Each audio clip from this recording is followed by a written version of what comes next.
لو انت ما شفتش الاجزاء اللي فاتت من حكايه رحله لوفي الاسطوريه يبقى خش شوفها الاول. الجزء اللي فات شفنا هروب الطاقم من بلاد المكعبات وبيقابلوا عمالقه، وبيشعر لوفي بهاكي قوي جدا وبيقرر يكتشف من صاحب ذلك الهاكي وبينزل، وبنعرف ان هيرودين هو ملك الباف ولكن ليس الشرعي، هناك ابن اخر شرعي للحكم وهو يسمى بالامير الملعون لوكي، بيكون عملاق جدا. يا ترى اللي هيحصل ويا ترى هيعمل لوفي ايه مع لوكي؟ عشان ما اطولش عليكم اكتر ما تنسوش تصلوا على سيدنا محمد صلى الله عليه وسلم، وتعالوا بينا نكمل باقي الحكايه. بنشوف لوفي واقف قدام لوكي وبيكون فرحان جدا لانه وصل للباف اخيرا، ويفضل يتكلم كتير وبيحاول لوكي يكلمه، لكن لوفي بيكون متحمس جدا. الباف دي الاقوى في العالم، دي كبيره جدا، انا كان نفسي اجي هنا من زمان. لكن لوكي بيتعصب وبيصرخ في لوفي جامد جدا، بيشعر بالحيوانات اللي في الغابه وبتروح مكان لوكي ولوفي وبيقول له اياك تتكلم من غير اذن، انا هو حاكم الشمس. بتكون مكافاه لوكي 2 مليار و600 مليون بيري، دي مكافاه كبيره جدا، دي استحاله تكون من غير عمل شرير وفظيع.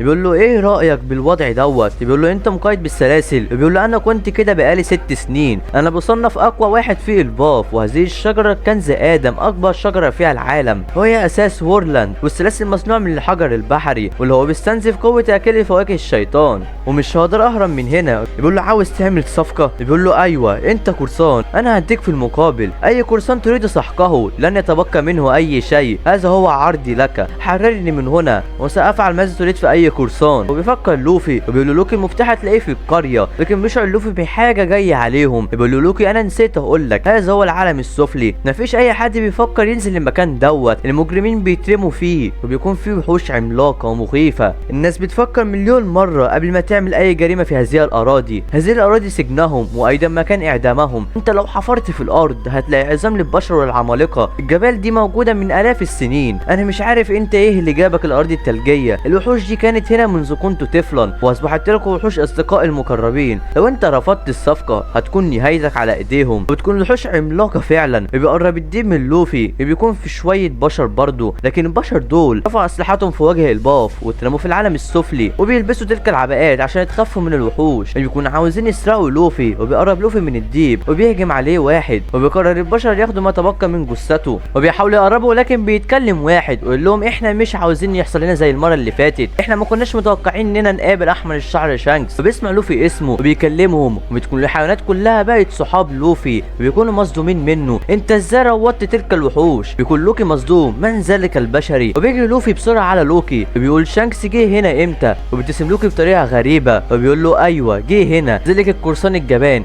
لكن من غير سابق انذار لوفي بيستخدم الجيل الرابع وبيهجم على لوكي، يكونوا مصدومين منه. بيقول له لوكي انا كنت بهزر معاك، بيقول له ما تحاولش تهزر مع شانكس حتى ولا هغرسك في تلك الشجره، وبيكونوا مصدومين من كلامه. بيقول لوكي انا لما اتحرر هموت ذلك البشري، وبيجري لوفي على لوكي بيقول له شانكس كان هنا ليه وهو لسه هنا؟ بيبتسم لوكي بطريقه خبيثه بيقول له انا هقول لك ليه من غير مقابل. بيكون لوفي في حيره، هيفك لوكي ام سيتركه، وبنروح عند زورو والباقي بيكونوا لسه على الجسر هما ماشيين، بيشعر زورو بحاجه وبيهتز الجسر بشده، وبيشوف اسب حد جاي عليهم وبيكون مش باين كانه اصيب بصعقه، بيكون رودو اللي كان لابس زي حاكم الشمس، بيكون جيرد وبارك جايين وراه وبيقول لهم اسب مفيش غير خيار واحد وهو الهروب، ونسبهم بسرعه في نهايه الجسر وبيجروا كلهم. وفي العالم السفلي بنشوف فريدين قتل وحش وبيكون ده اللي هيطبخوه عشان كراسين قبعه القش، بيكون معاه ستانيس، وهيرودون هيجيب الوحش ده عشان لوفي نقص حياته قبل كده وهيقدمه ليه كعربون للشكر. وبيكون طاقم قراصنة العمالقه الجداد بيتكون من 5 وهم هيرودون القبطان، وسانيس النجار، رودو ملاح السفينه، وجولد بارج الطباخ، وجيرد طبيبه السفينه. هؤلاء طاقم العمالقه الجداد بعد دوري وبروجي. بنشوف للسفينه بيكون بروك بيقص شعر روبن، بيكون شكلها جميل جدا وهي قصت شعرها كده عشان هتقابل ساول تاني بعد غياب طويل، هي عاوزه يتذكرها كما هي، وبيكونوا فرحانين وبيكونوا اخيرا وصلوا جزيره الباف وبيكونوا متحمسين جدا بعد كل تلك المعاناه. وبنشوف العملاق ساول وقع على الارض وتخلص الحلقه على كده. يا ترى اللي هيحصل؟ ساول على قيد الحياه ام مات؟ بس هيفعل لوكي مع لوكي؟ ده هنعرفه في الحلقه القادمه. ما تنسوش الاشتراك في القناه واللايك الجميل على الفيديو.